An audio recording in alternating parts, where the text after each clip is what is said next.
Hi, onegaishimasu. Welcome back to the Goju Ryu Karate Center. So today we're going to go to another art. And the reason we're shifting to another art is because, well, I feel like it. So we're going to touch on a little bit of nunchaku and very basic.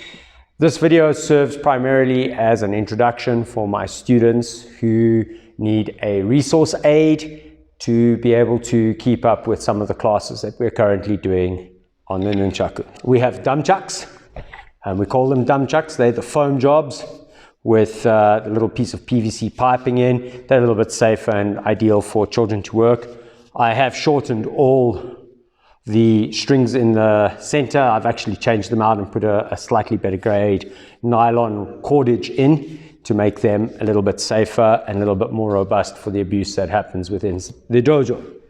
And then obviously I have got some octagonal wooden nunchaku. These are slightly longer.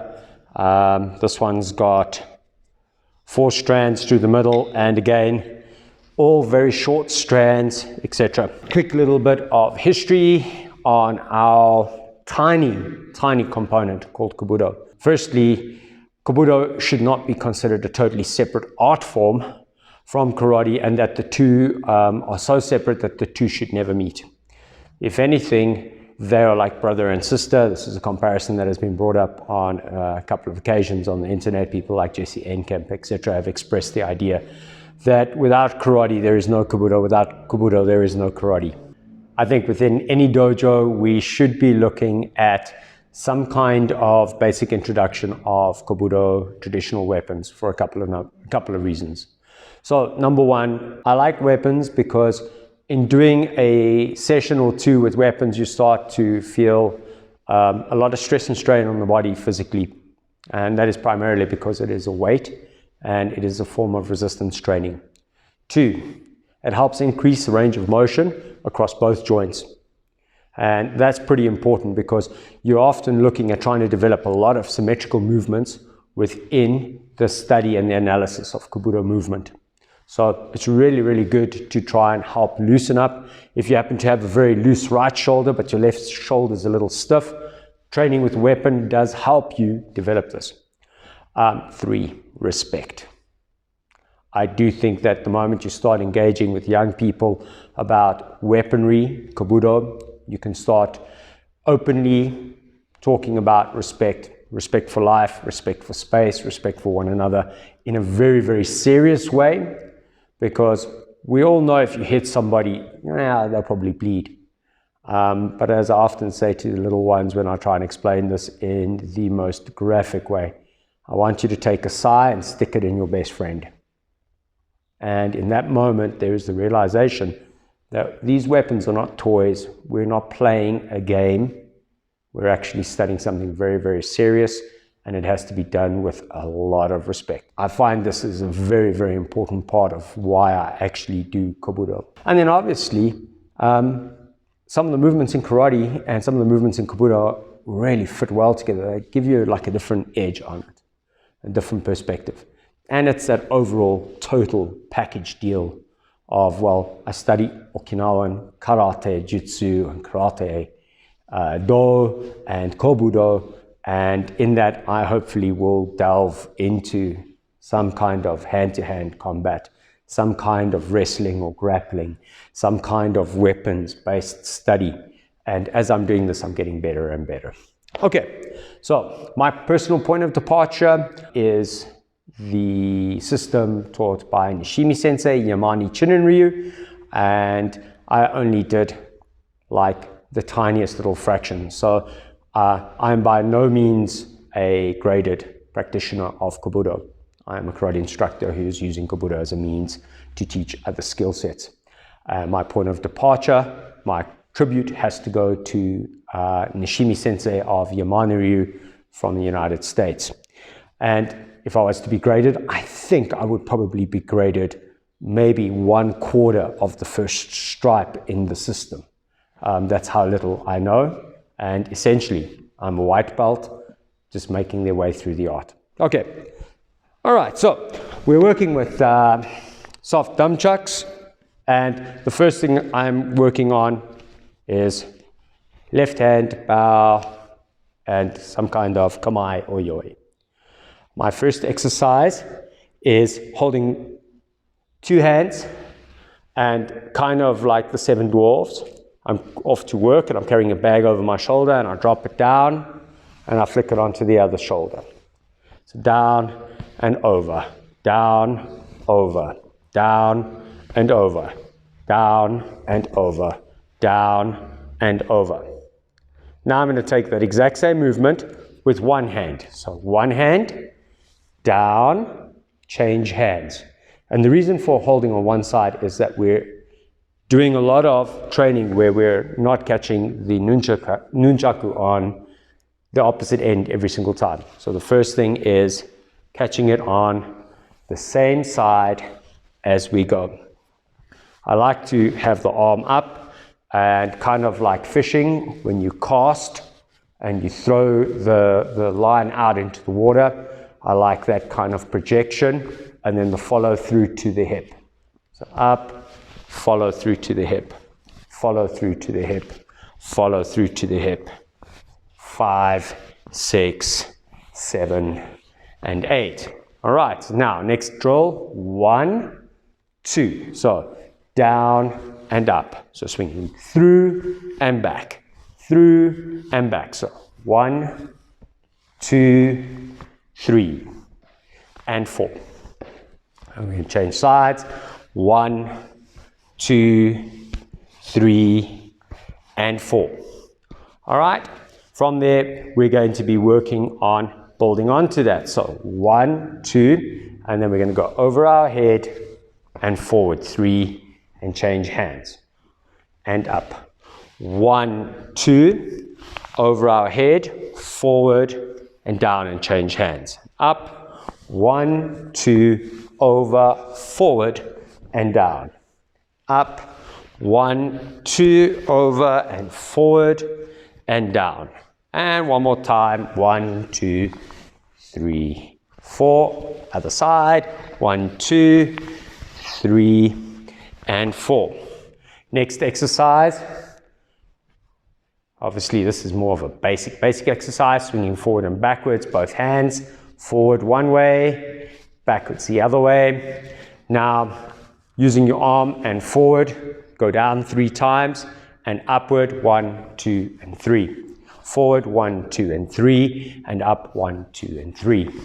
1, 2, 3, up 1, 2, 3. We sometimes call this the drum roll in the dojo, and it's good for that flexibility in the wrist. 2, 3, up 2, 3. 1, 2, 3, up 2, 3. 1, 2, 3, and up 2, 3. Okay, so we've got that. Obviously, the lassoo over the head and going the other way, and lassoo over the head and going the other way. Obviously, that ties in with this movement. If we want, our next drill can be 1, 2, down and round, kind of like cracking a whip. And again, this is just all about flexibility and coordination. Okay, so it's nice to have that movement. So when you come forward, body goes into it, and look where you end up. But when you're doing it this way,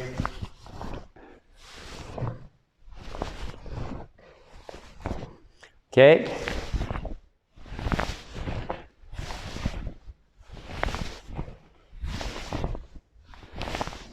Next drill, hand on hip and generally 1 foot in front. Now, something that's quite interesting about Kabuto that I've been able to see more than once, in fact, let me pull this further back so it's more in screen, is that stances tend to be a lot more narrow because your weapon's doing the work. You don't have to generate as much power, and so we have a different hip movement ever so slightly when we're doing this. Reason for this next exercise is the catching. So in and catch, let go. Catch, oh, bounced out. Hit my leg. Catch and let go. try not to watch the weapon. So just, okay.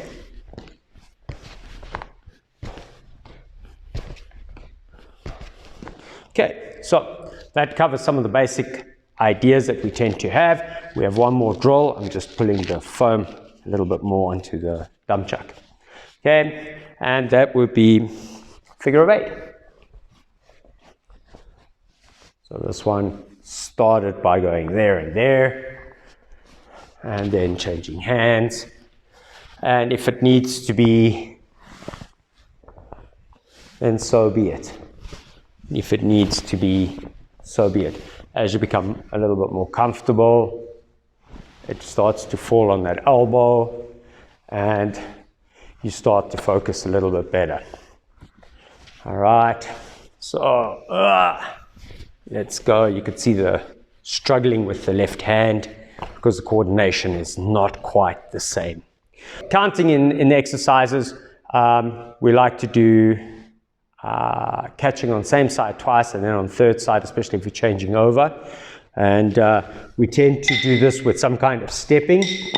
So first drill that I work a lot on is the drill of step forward, 1, 2, forward, 3, catch same side, move back, step through, 1, 2, 3, 4 and step through, 1, 2, 3, catch opposite hand, ready, 1, 2, 3, same, 1, 2, 3, same, and 1, 2, 3, opposite.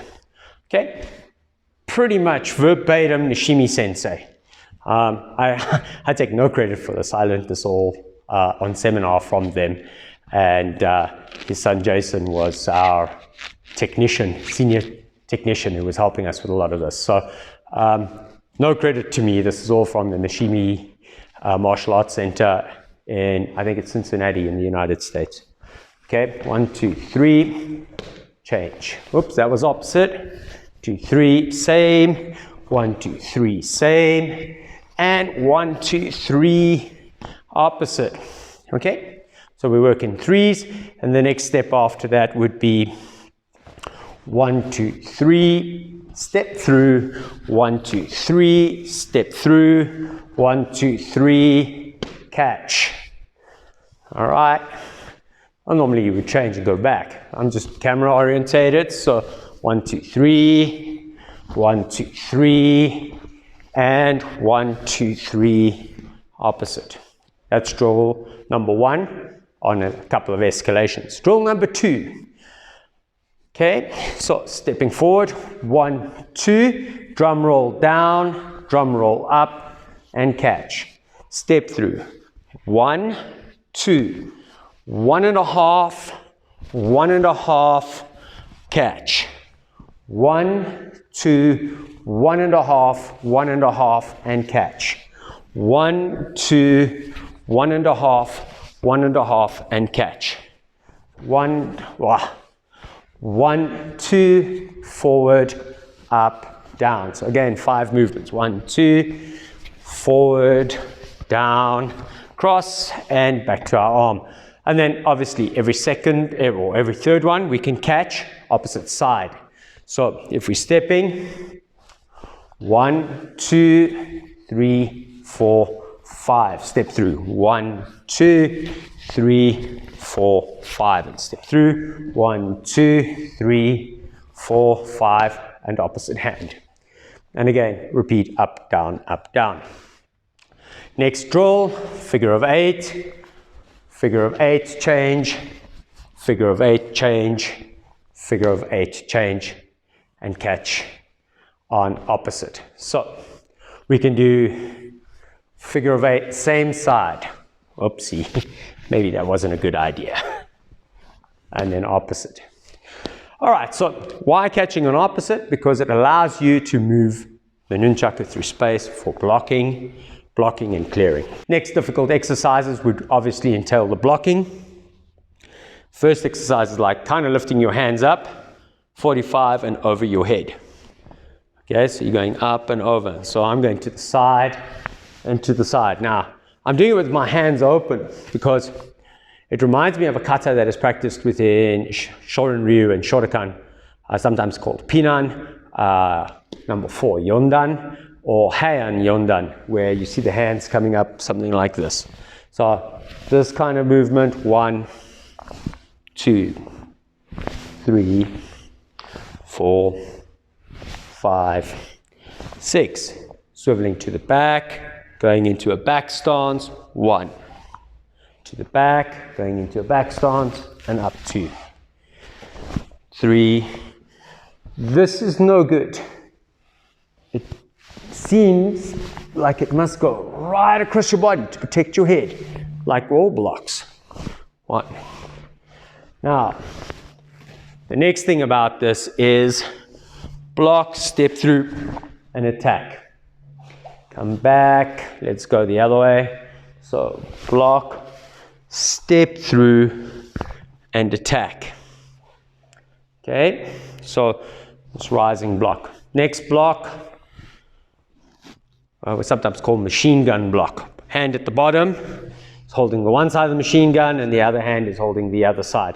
And the block, I'm working on a physical outward movement similar to what might be called yoko uke. 1, 2, 3, 4, 5, 6, 7, 8, 9, and 10. So when I go here, the next complicated move is to clear. So we're going to push this arm forward. This other arm is going to come up, and then you're going to fold the nunchaku onto your shoulder so that you can attack. So block, forward, up, onto your shoulder, and attack. Block, clear, up, onto your shoulder, and attack. Block, clear, up, onto your shoulder, and attack. All right, so this gives us building blocks for a very, very primitive, very, very basic thumbs up kata, derived from a more advanced kata that we have seen from the basics of basic kata from Nishimi Sensei. And the idea is to give students something that they can do in small environment, small scale, and that they can build on it. So we copy verbatim 1 through 2, same side. Am I still in shot, Brian? And 3, catch.